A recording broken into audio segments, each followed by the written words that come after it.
Greetings, friends. We know the world can get a little crazy and overwhelming sometimes. Even though we can't necessarily change anything, it helps to talk things out. Whether it's politics or the paranormal, cryptids or conspiracies, history or how things are going now. Good conversation is always heartwarming and helps put the world into perspective. It may seem cold out there, but the fire's lit on the old potbelly stove, and we're in the mood to talk. So join us as we gather around the wood stove and have ourselves a fireside chat.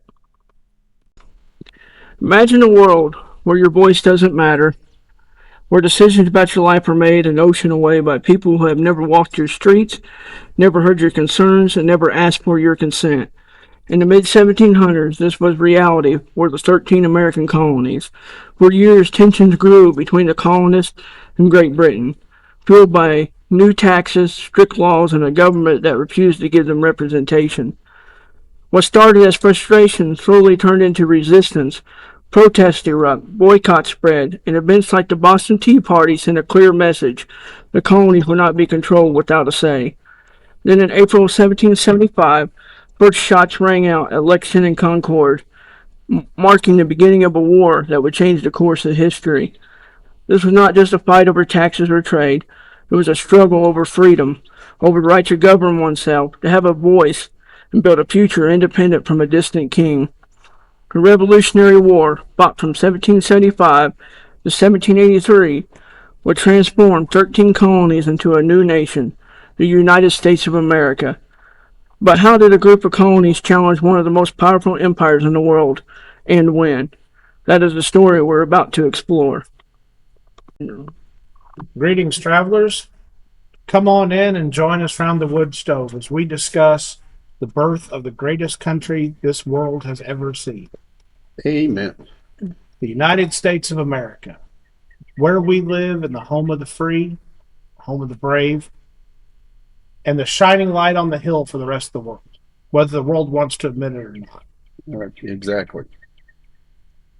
As most people know, a small band of colonies came together and took out, at the time, the world's greatest power. But what led up to that? I've got a few notes here to start with. Okay.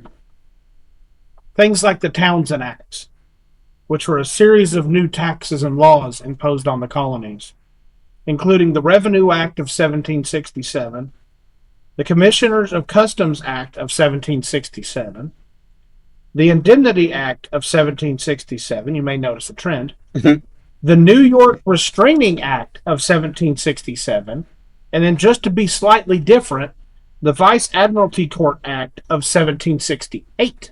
Oh, okay. Now, I don't know what each of those involved, but in the course of 2 years, to have 5 new laws and taxes imposed upon a colony because they may be getting a little too big in the britches seems mighty excessive. It does seem a little excessive. And it kind of leads into one of the, for lack of a better way, failed starts of the Revolutionary War. And that was the Boston Massacre in the 5th of March of 1770, where British soldiers just shot into a crowd of Bostonians and injured several people and killed several people. These are the acts of a tyrannical government. A government that has no care for your well-being, your way of life, your rule of law, Right. because you are subservient to them. And just in case we were wondering if there were more restrictions and laws placed upon the colonists, actually I need to step back, because there was the Tea Act of 1773, which kicked off the, as discussed a minute ago, the most signature part of the beginning of the Revolution. Party time. The Boston Tea Party, 16th of December, 1773. And does anybody think that Britain, jolly old England, took very well to that? I don't believe so. Well, they came back with a thing called the Intolerable Acts in 1774. I think they may have been saying something. I think they may have. And just to go back a little bit, the Tea Act was connected to a Stamp Act of 1765. So lest you think that the tea was the first thing taxed. No, it was just the thing they added again. Mm-hmm. Well, you have to. You always have to add something to tea. So Well, the British are just the British. We're just going to stop with that at the moment. there's. I hate to interrupt you, but there's a joke. I was trying to figure out how to say very funny, amusing, whatever. My tongue tied itself in a knot. I apologize. That the Boston Tea Party made the British so mad that they stopped using the letter T, which is why they say, "Hello, I'm British."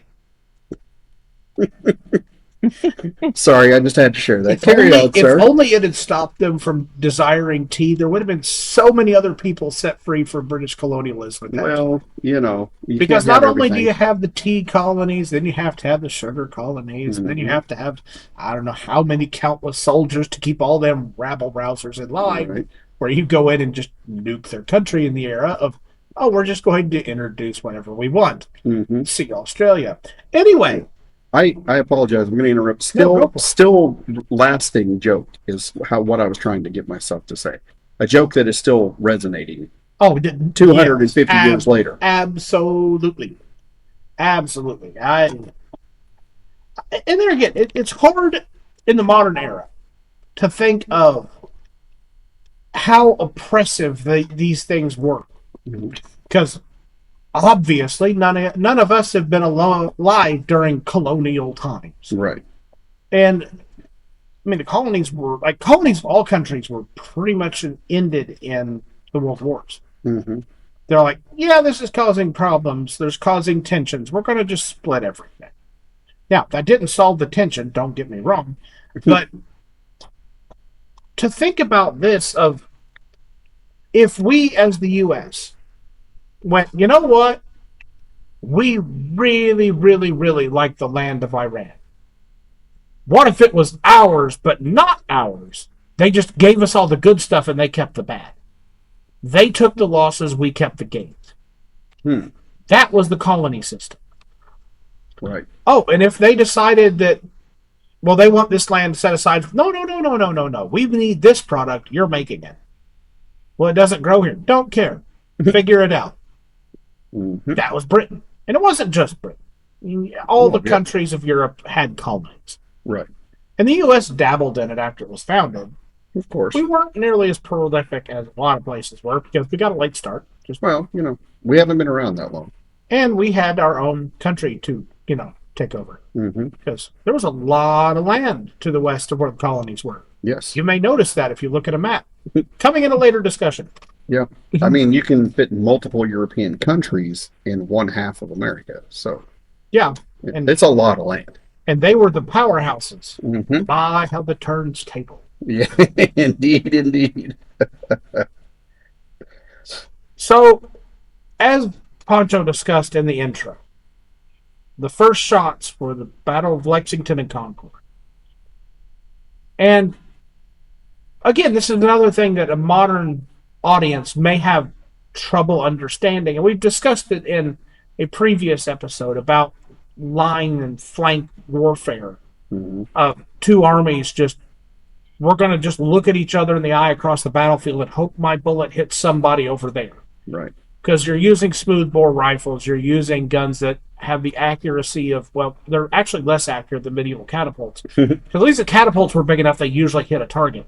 Well, and they stayed perfectly stationary, too. I mean, they had a bounce back, but they stayed in one spot. If they didn't stay in one spot, there's bigger problems. Yeah, exactly. And that's, again, we can have a lot of fun with failed weaponry. That's going to be a fun discussion. That might be a future episode. Yes. But this was in the prime time of this warfare. Mm-hmm.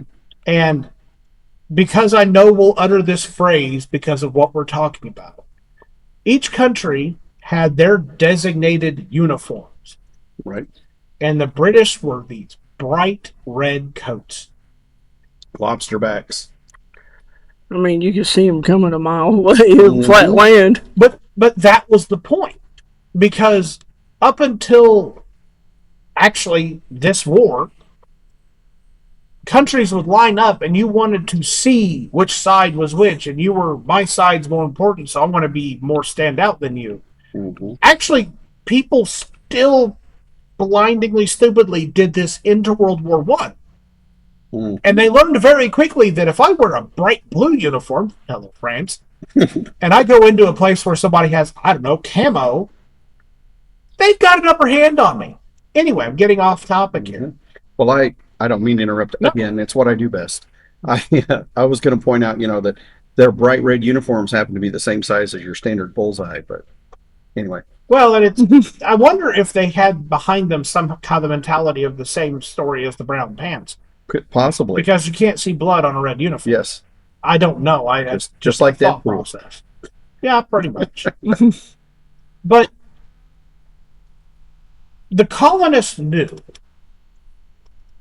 they stood no chance if they just lined up and went, hey, shoot at us. The revolution is one of the first examples of truly successful guerrilla warfare. Mm-hmm. And this goes back to another topic we had discussed in our D-Day episode of the gentlemanly war. Mm-hmm. Gentlemanly warfare. Well, the line up and shoot at each other was considered the gentlemanly warfare, and you just took your losses. The colonists said, you haven't treated us as humans. You've shown us no respect. Why should we show you respect? Mm-hmm. So we didn't. We did have a few line-up battles. I think I don't. We remember did, and exactly. there were official. They were a lighter blue, but there were official uniforms for the militiamen on the American side. And in fact, just a quick side note, that's where the term turncoat comes from, because, and I don't know exactly how this worked out, if it was done on purpose, I can't remember. I know I've read up on it in the past, but they had a light blue coat, but it had a red lining. And so if someone seceded and went over to the enemy line, they would turn their coat inside out so that they would match the British forces. I wonder if Benedict was the designer of that coat. It might have been, can't say, but he was a pretty high-ranking officer, so it is a possibility. Well, and he was a pretty notorious one of those later in the revolution. Yes, absolutely. He was definitely a traitor, but up until then, and it was honestly just sheer jealousy that made him become a traitor. He wanted to be more influential than Washington, but he had been a brilliant strategist, a great leader. He was a very respected officer in the Revolutionary War, but he just didn't get the fame that he thought he deserved. And so he's like, all right, I'm going to go fight for the other guys.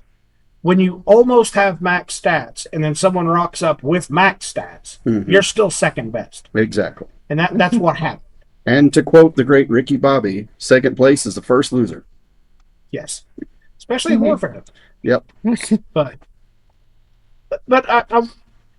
I know we're having it sounds like a lighthearted discussion about this. There was a lot on the line in the Absolutely. revolution. I mean, if you're a colony and you fail an uprising, Mm-hmm. they come down 10, 20, 30 times harder on you, and you don't even get a whiff of freedom possibly until, as we found out, after the World Wars. Mm-hmm. And even then, the damage is done. Right. You're never going to be an independent country. No. But as you were saying, there were a lot of people that still wanted to be British subjects, Mm-hmm. but were so ticked off by the treatment, they thought, well, we'll go to war to prove that we deserve better treatment, And then still be British. and then we can still be British. And it's like, okay, I've heard of dumb. Mm-hmm. I've heard of naive. You're actively going to war against the superpower of the world at the time, Mm-hmm. and you think they're going to welcome you back? Yeah. Oh, come here, wayward. No, they're going to shoot you. Good show there, mate. You really gave us a whooping, but now you can come back and we'll take care of it. Fine. Yeah. And again, it's unfathomable to think of the time with Mhm. the technology, the resources. Right. The revolutionary soldiers had the advantage of they knew their homeland. They knew that country. The British had technological advancements. They had numbers advantage. Huge numbers. And they could go in and take over houses because, well, you're still British at that point. Hmm. So they didn't have to worry about garrisoning people. Right. They could just take buildings. Hmm.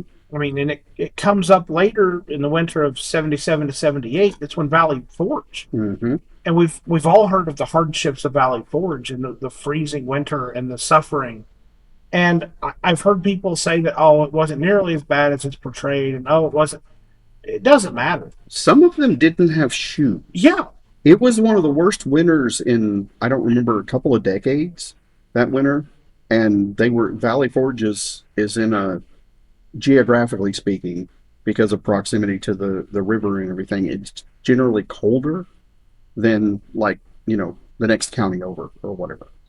Anyway, carry on. well, but see, this is a great example of people rewriting history to Mhm. downplay how resilient the Revolutionary soldiers were. Absolutely. And before we get too far away from it, I just wanted to say, when you mentioned England being the powerhouse, and I want to kind of drive that point home a little bit, because you were talking about the various colonies that they own. You're talking in India and different places, and a large swath of Europe and all this stuff.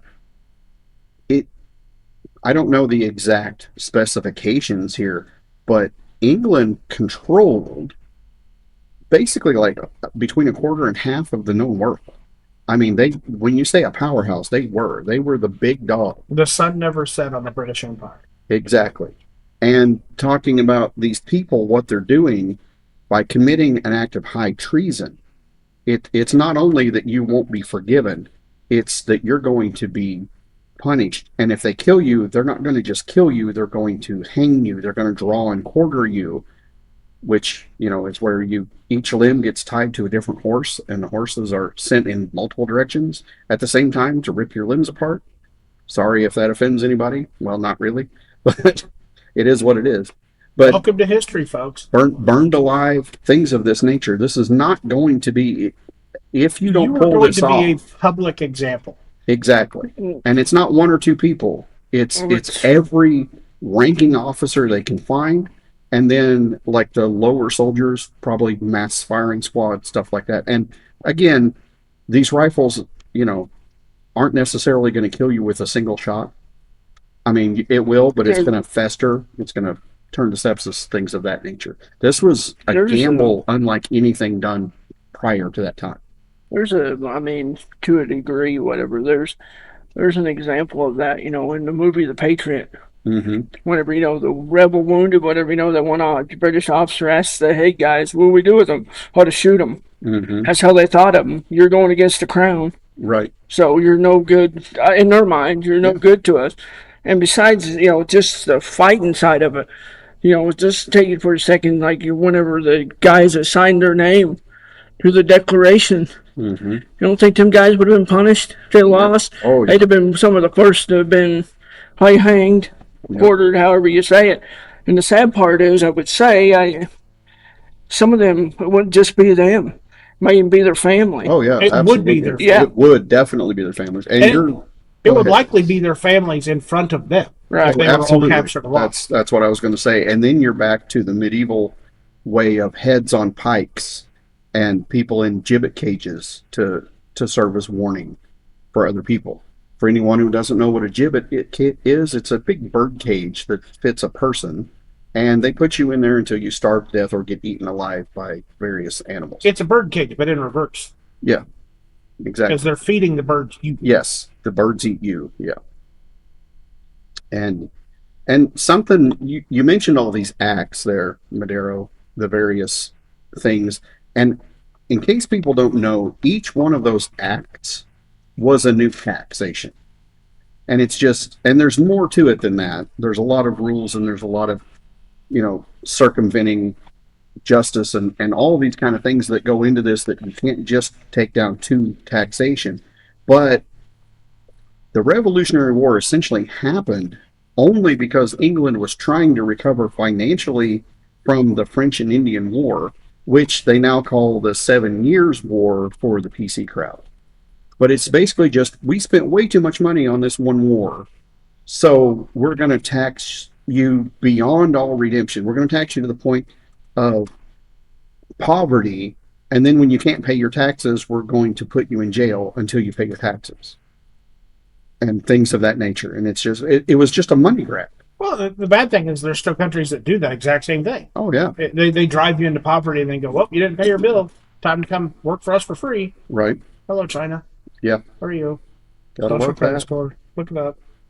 Anyway, but and again, I kind of want to. I'm bouncing around a lot because there's a lot of things in the revolution that happened, and I kind of want to talk about the revolution. I want to talk about the war itself, but there's a bigger overarching point to this because you could. I highly recommend anybody go research the revolution Mm-hmm. because you're not going to get all the details from us.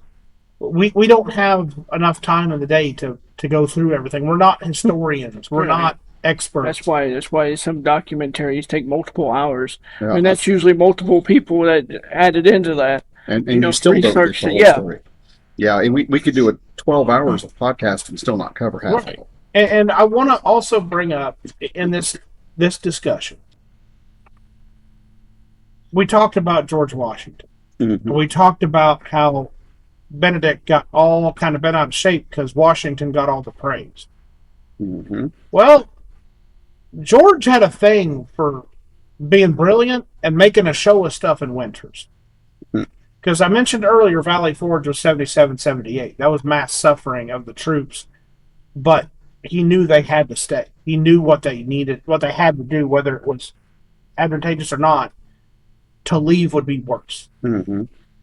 The year before, Christmas of 1776, Mhm.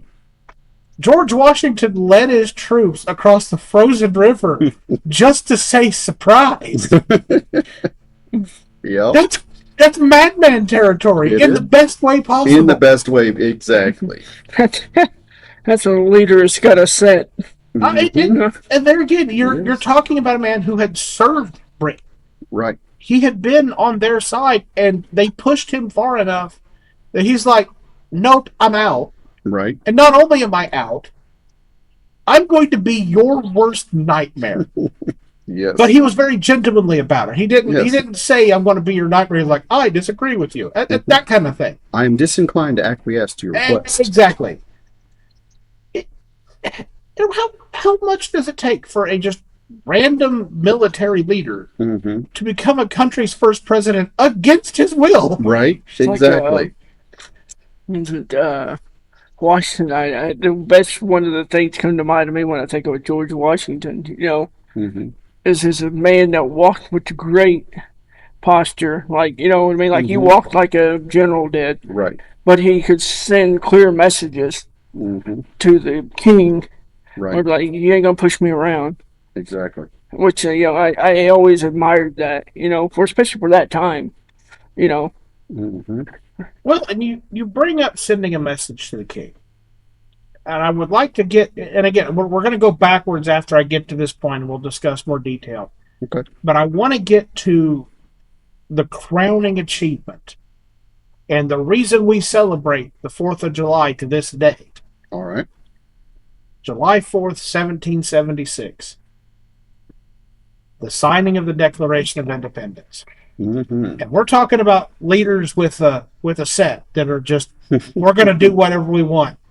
You can't say that without talking about John Hancock, 100%. That's the. who I mean- who knowingly wrote his I name mean- large enough so that the king didn't even have to put his I was glasses just getting on. ready right? to say. You talk about send a message. I'm gonna Mhm. sign this big so you don't forget my name. Yeah, everybody, all the people signed it. Mhm. Some of them signed it. There was- It was the big, beautiful bill of its time. It absolutely was. The I don't know if you guys know this, but the Dunlap broadsides, which were the first printed copies, which one of the copies was actually sent to King George. By the way, if nobody's ever seen Hamilton, it's totally worth watching, even if you don't like musicals, even if you don't like hip hop. And the King George character, you will laugh until you fall out of your chair. I just had to throw that out there. I watched it against my, under duress, but I loved it. Anyway, what I was going to say, the Dunlap broadsides, which were just a printed version, copies of the Declaration of Independence that were posted on barn sides and disseminated to the newspapers and shipped to, passed around through all the colonies and all that thing. Since it's just a printed copy, there are no signatures on it. But John Hancock's name is on it, and it's twice the size of all the other lettering. So I thought I would just mention that. There's making a statement, and then there's making a statement. Yep. And between Washington and Hancock, those two personalities alone show what the revolutionaries were about. Mm-hmm. Absolutely. They would not yield. No. They knew what was right. They knew what they desired, and they would not yield to some faraway crown Mm-hmm. that pretended to know what was best for the colonies. Right. We're doing this for your best interest. No, you're trying to tax us out of existence. Mm-hmm. That way, we're all just you. Right. Lest we forget, the first settlers over here were kicked out because they were too religiously extreme, Mm-hmm. and nobody over there wanted them Right. until they had new land, and they're like, "Oh, look, our buddies." Yeah. Look at all that timber and Yeah. natural resources. We could use that. Hey. Yeah, friend. hey, buddy, remember us? Now that you've got your own place, welcome back in the fold, whether you like it or not. Yeah. Oh, you don't want to come back? We don't care. You speak our language, you us. Yeah, pretty much. Oh, fun stuff. I have taken a weird tangent of tone on this episode. This is not at all what we sort of planned for, but I like it. We're having fun. So, Well, I look at the 4th of July as it is a celebration. absolutely. Men died, women, people died for So our that freedom. we had the So right it to is celebrate. somber. But the simple fact is, we are free because of their sacrifice. Mm-hmm. And they lived so that others could live free. Right. And again, I go back to Washington. He was handed the keys to the kingdom after we won Mm-hmm. and did not want them. No. He was that opposed to a single person having power. Mm-hmm. And then when he finally relented, he's like, okay, but I'm just heads up. After this point, I'm going back out here to go do my thing. Yep. I'm going back to my farm.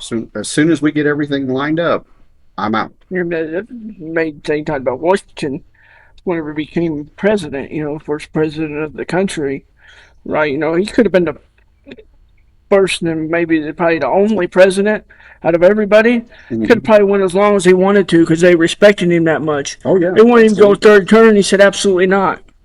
Yep. I Well, in fact, they originally were asking him to be king of America, Mhm. and he's like, no, We king." just fought a war about Yeah. this kind of Yeah, stuff. remember all that bloodshed, all those dead people? That was so we didn't have a king. We're not doing that. It's got to be something else. And thank God they listened to him.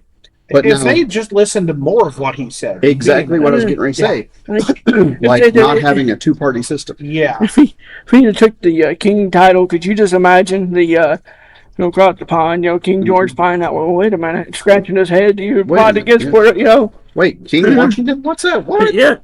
Yeah, but no, you're right. We've kind of shifted the tide here, but that's, I think, a good reminder to the folks at home. None of this is scripted. We don't even really plan these shows out all that much. I just like to remind people every once in a while, we pick a topic, and the three of us, independent of each other, do whatever research we feel or brushing up on the facts that we feel is necessary, and then we're just having a conversation. That's why we call this Gather Around the Wood Stove, because we're just hanging out and having a good time. So, and right now, I think we're going to pause for station identification. Greetings, podcastians. Lefty here. As of this recording, our little show still does not have any sponsors, but we wanted to take a second to tell you about some friends of ours over at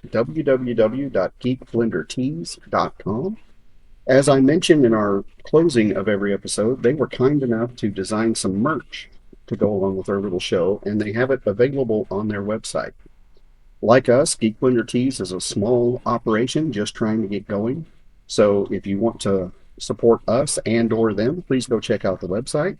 They have our merchandise and a wide selection of odd, funny, goofy kind of t-shirts that deal with cryptids, puns, science jokes, historical villainy, and all sorts of fun little things. And they're just a good time.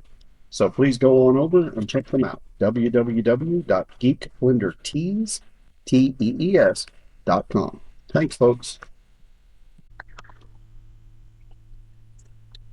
All right, so we've been having quite the amusing discussion, and again, the war itself was a very somber thing. And as Madero mentioned, people died for our freedom, and we're not trying to make light of that. It's just that we're recording this episode for the celebration of the 4th of July, on the day we celebrate our Independence Day.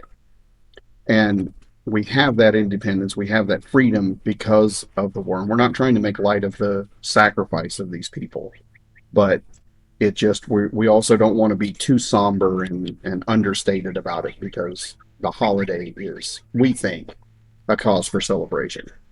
To remind us of the freedom that we enjoy, that even to this day most of the rest of the world does not have. Agreed. And Madero had touched on a few key points, some of the different acts that were put into place and this kind of thing, and I just want to sort of touch back on a few of those. So I don't remember the first thing you mentioned exactly, but it actually starts off even a little earlier than what you had mentioned there, Mr. Madero, because the first act that was imposed, which really got under the colony's skin, was the Sugar Act of 1764. And this act imposed taxes on sugar and molasses, other consumables, and basically made up new types of taxes for merchants.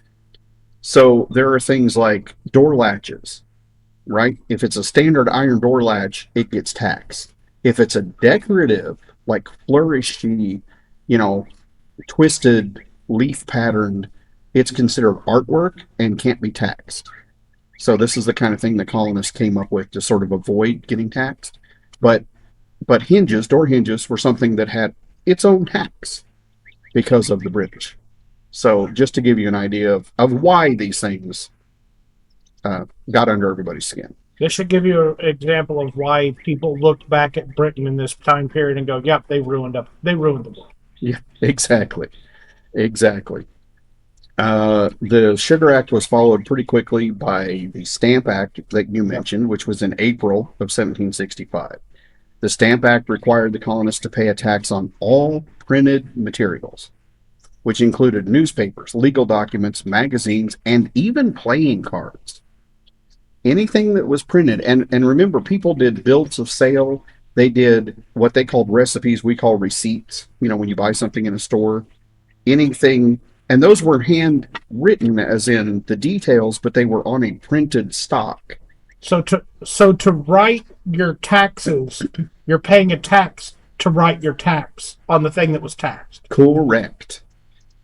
How the world keeps going down the wrong rabbit hole over and over and over. Because we're kind of at that level again, almost. Almost. The more things change, the more they stay the same. So, this is just fun all the way around. So, after or during the Stamp Act, after it was enacted, on 14th August of that same year, a mob of Bostonians hanged an effigy of Andrew Oliver, the stamp distributor of Massachusetts, from an elm tree before viciously ransacking his house that evening. And fearing for his life, he actually resigned the next day and left town. But the mob was unsatisfied, and on the 26th of August, the lieutenant governor, Thomas Hutchinson of Massachusetts, they broke into his house and stole literally everything they could carry out the door. It said all movable goods. Good to see Boston stays Boston. Right? Exactly. You can't get them down. And these riots, as they were called, were celebrated throughout all the 13 colonies. And this is sort of the birth of the Sons of Liberty, which was a group that is still very loosely organized at that time of political agitators. And you mentioned a particular party earlier. Oh yeah, the one where we made the ocean tea. Yes. You know who threw that party? Um, It would be this same group here that I just they mentioned. just so happened to have different uniforms when they were doing that particular act. Well, you might say they were in disguise, but That disguise was it's literally the Groucho Marx fake plastic nose of disguises from today. of the time, yeah. They pretty knew much. who it was, but it was plausible deniability, Well, kind of. what's really funny about it is, they wore quote unquote war paint, but like they're still wearing their trousers and vests and Well, they wouldn't want to be indecent. buckle shoes and what, yeah. So anyway, but yeah, the Sons of Liberty, gotta love the original outlaw gang there, right? And They ride again. they ride again. But it part of what they did was the elm tree that they hung the effigy from came to be known as the Liberty Tree. All right. And just in case people are confused, because I know some people don't know words, effigy is not the person. It's a representation. They didn't lynch somebody. Okay? Right. It was a doll Yes. or a sack that looked like somebody. Right. Sort of. Think of a scarecrow. Yes. That's an effigy. It's a human-like representation or something representing a human when the human is not available. We'll say that. But yeah, a doll is a good way to say it, but they were pretty rough looking, generally speaking. They were cheap. They were designed to be destroyed. Exactly. They were usually hung or burned or both. And I've never seen an effigy that actually looked like the person, so I don't know how they decided that it was that guy, but not really important. They put fancy pants on. Probably. Maybe they stole stuff the night before. They stole a pair of his pants to put on. Could have been. And I think they usually hung a sign around the neck They did. that, let you know. But I'm just saying. Because this kind of stuff has gone on as long as we've, recorded history. So this is not a isolated incident in history. By no means. And I'm sure it went on before we started recording history. Oh, absolutely. They couldn't write the name on the sign because the stone tablets were too heavy. Exactly. They couldn't lift the effigy. But so you just had to tell people it's this guy. Yeah. So, Who are we mock hanging today? That guy over there. yeah. It's that guy. Pass it on.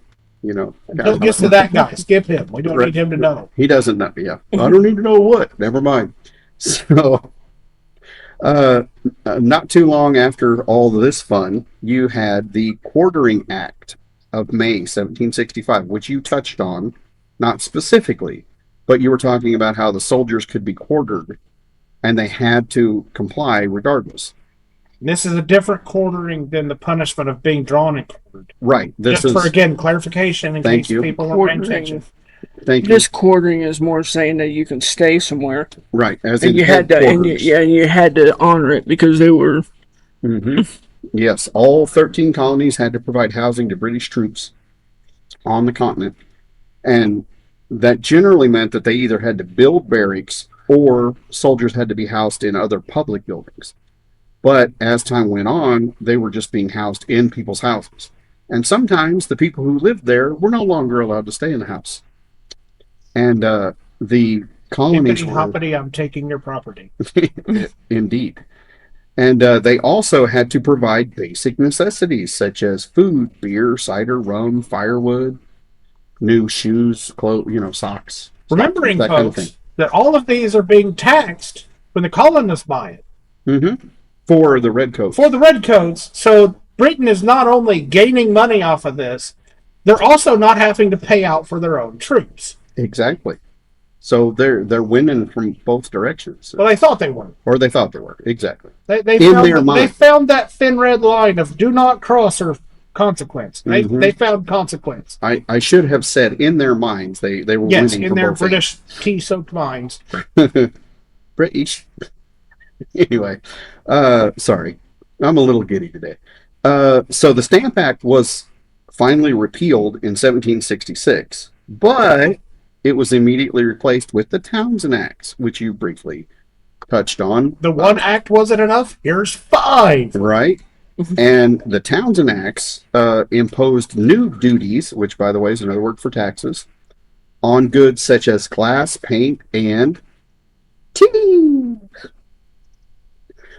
And required a board of commissioners to set up quarters, and it's in headquarters, not Toronto quarter, in Boston to oversee the collection of the duties. So Were they just cruising for a bruising because they just keep going back to Boston? pretty much, I mean, I can't. There was a quote I started to say a while ago about Boston, and it slipped my mind. I still don't remember. But yeah, I'm just thinking. you should just know better. I'm noticing a common trend here. Again, the British are trying to say we're stronger than you. Every time they go into Boston, they lose. Yeah, Boston Bruins, right? I'm thinking if you want to see how resilient the Boston people are, they're Red Sox fans. So, Ooh, womp womp. you were good once. So I'm not even gonna. So speaking of showing up in Boston, when the 5 commissioners arrived in Boston in November of '67, they were greeted by a hostile crowd carrying effigies and wearing labels that read "Liberty, Property, and No Commissioners." So this leads us up to another thing you briefly touched on, the Boston Massacre, which took place in 1770. And this was indirectly related to part of the Stamp Act, and I'll clarify that in a moment. But it happened on March 5th, 1770. That morning, someone posted a handbill, which again is a printed document. So, if the Stamp Act was still in, it would have needed text. That was ostensibly written or put out by British soldiers, promising that they were determined to defend themselves and that they were planning to cut down the so-called Liberty Tree. And if you recall, the Stamp Act, the hanging the Liberty Tree, that's why it's tied to that. And anyway, a lot of chaos ensued, and it was a day-long kind of thing, and the Bostonians were threatening to drag the soldiers out of their fortified places, their quarters that they kick people out of. I was going to say, they're going to drag the soldiers out of the people's own homes. Yeah. I was trying to figure out how to phrase that. Yeah, I'm going to drag you out of my house and beat you. And hippity hoppity, I'm taking back my property. Yeah, pretty much. And but the soldiers hid inside, locked the doors, so they kept pelting the barracks and the various taken over houses with snowballs and chunks of ice and things. Insert throwable object here. Exactly. And one of the buildings that they were barracked in was a customs house, and they left a single sentry posted outside to fend off the entire city of Boston. Oh, right. You drew the shortest of straws. I can't even imagine what he did to be given that detail. Yeah. There's some questions to be asked. But after an alarm was raised, one of the British captains marched 7 soldiers, so we're up to 8 now, with fixed bayonets through the crowd to rescue the sentry and to, I don't know how to say this, to intimidate the crowd into going away and settling down. That didn't happen. So they continued to pelt the soldiers with ice and snowballs and rocks, things of that nature. They grabbed sticks and were batting the rifles away with the sticks. Like, oh, you're going to come at me with a bayonet? Smack. And at one point, they were like grabbing the barrels of the rifles, things of that nature. And one of these soldiers had been hit in the head, fell down, and he thought he had been shot. So he jumped up, and that's when the first shot was fired. And just real quick, in case anyone doesn't understand, these were not multi-shot weapons. No. So when you have 7 soldiers, you have 7 shots. Right. You don't have 30 rounds per gun. No. So I don't know why they thought 7 was an intimidating number. Yeah. I'm sorry, 8. Mm-hmm. Because there's the one guy that apparently they brought back into the fold because, oh, you've served your hazing. Yeah. And I don't know if I specified this, but the crowd was estimated to be 50 or 60 people. So I sort of missed. You were asking a lot of those 8 guns. Yes, you really were. Now between the rifles and the bayonets, oh yeah. So after that first shot was fired, then all the other soldiers thought, "Oh, we're under attack," and they all fired. Now I'm not sure if reinforcements showed up at some point. They did, but I'm not sure if it was when exactly it happened. Right. Well, In the how course close of in the events. timeline it was. Right, where in the timeline. But by the time the smoke cleared, 11 men on the American side had been hit. 3 died instantly, and the most famous one is Crispus Attucks, who was a mixed race. He was African and American Indian. And then there was a 17-year-old apprentice named Samuel Maverick who died days later. So he became the 4th victim, the 4th death.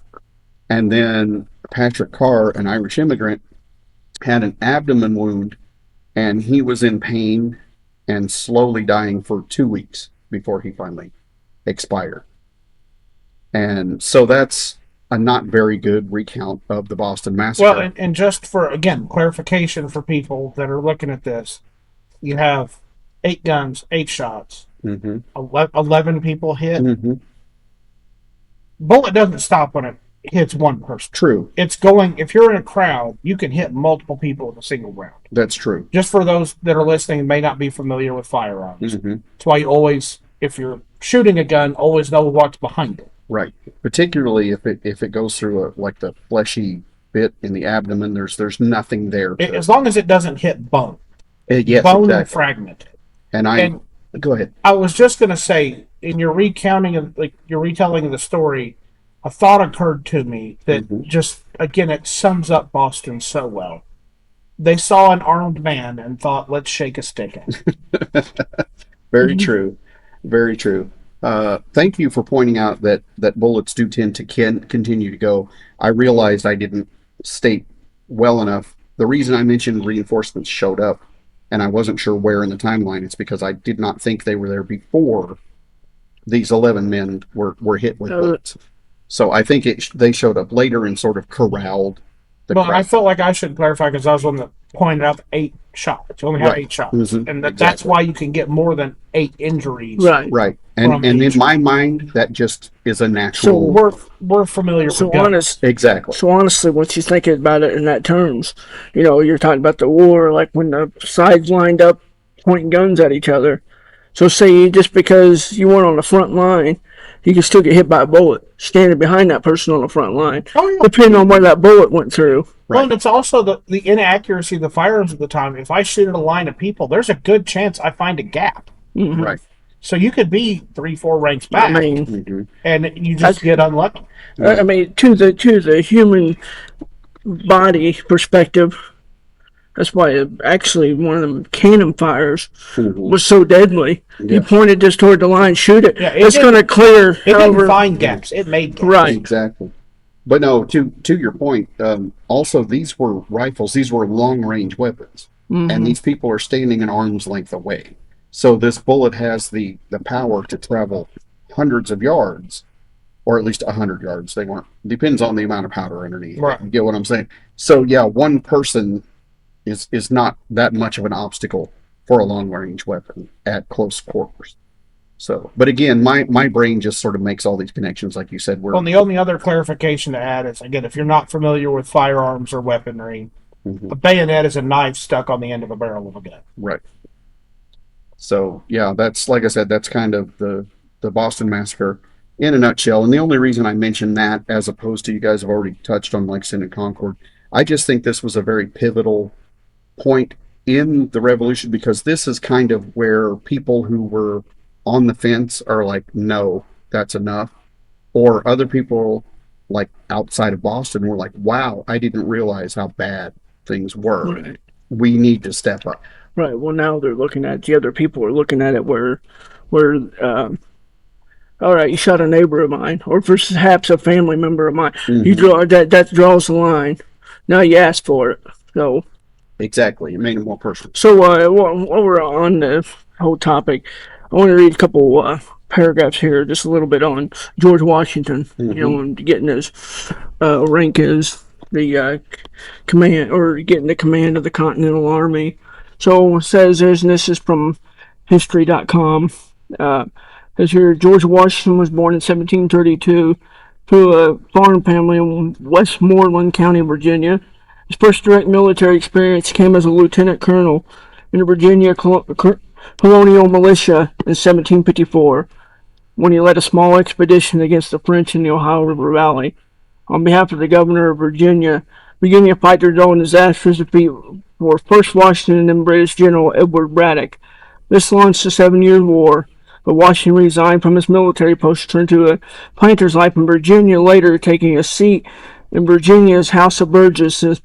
During the next 2 decades, Washington openly opposed escalating British taxation and repression of the American colonies. 1774, he represented Virginia at the Continental Congress. Then it went on. July 3rd, 1775, George Washington rides out in front of the American troops gathered at Cambridge Common in Massachusetts and draws a sword, formally taking command of the Continental Army. Washington, a prominent Virginia planter and veteran of the French and Indian War, had been appointed commander-in-chief by the Continental Congress 2 weeks before, and agreeing to serve the American colonies in their war for independence. He declined to accept payment for service beyond reimbursements of future expenses. And that's a very key point to who Washington was. He wasn't in this to make himself famous. He was not in this to make himself wealthy. He was a planter that wanted to be left alone. He wanted to have his farm.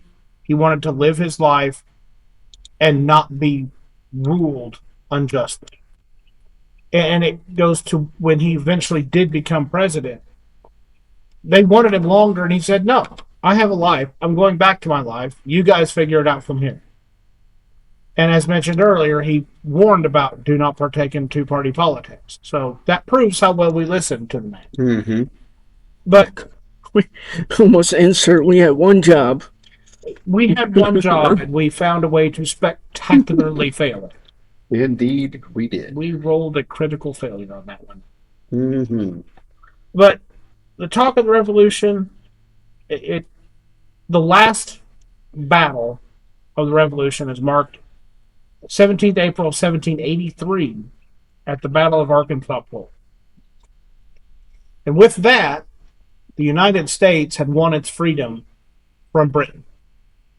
Amen and hallelujah. Thank God. Indeed. And I want to take this opportunity to tell everybody listening. Again, you've noticed we have a not as somber tone this recording.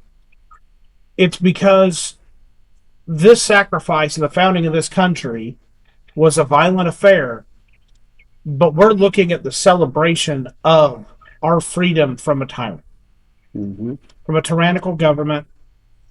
We are no longer a colony. We are a country. Right. And this marks 250 years of us being a country. And anybody listening, if you are going to take anything from what I say on this one, thank veterans, love your family, spend time with your family, celebrate this country because we have it better than anywhere else in the world. Absolutely. And on the 4th of July, celebrate. Cook out, go see fireworks, enjoy life. Because that's what the sacrifice is for us to enjoy our lives as free people. Amen. And with that, I'm going... Go ahead. I would say one other thing, just to add real quick before you get it out. And then to me, whatever, don't forget about those sacrifices, even though that seems years ago. Mm-hmm. Without that, we wouldn't be where we are today. Yeah. And also, I would say the 4th of July, make sure if you see a veteran, active duty military person, or say thank you. Because they're still, at the same time, they're fighting that same goal to make sure that we can have our freedom. Mm-hmm. Absolutely. Yeah, because every force on this planet wants us to not be free. Yes. They want us to be like them. Right. And with that, I think there's no better way to finish this than to turn this over to Mr. Lefty to read directly from the Declaration of Independence itself. Thank you, sir.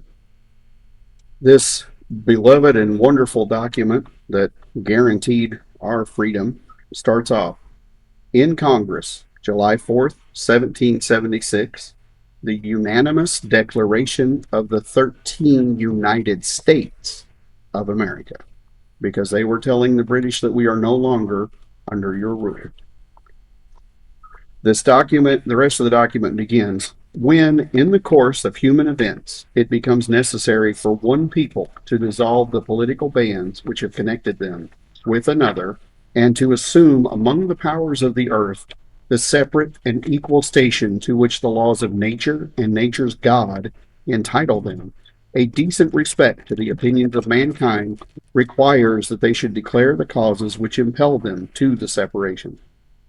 We hold these truths to be self-evident, that all men are created equal, that they are endowed by their Creator with certain unalienable rights, that among these are life, liberty, and the pursuit of happiness, that to secure these rights, governments are instituted among men, deriving their powers from the consent of the governed.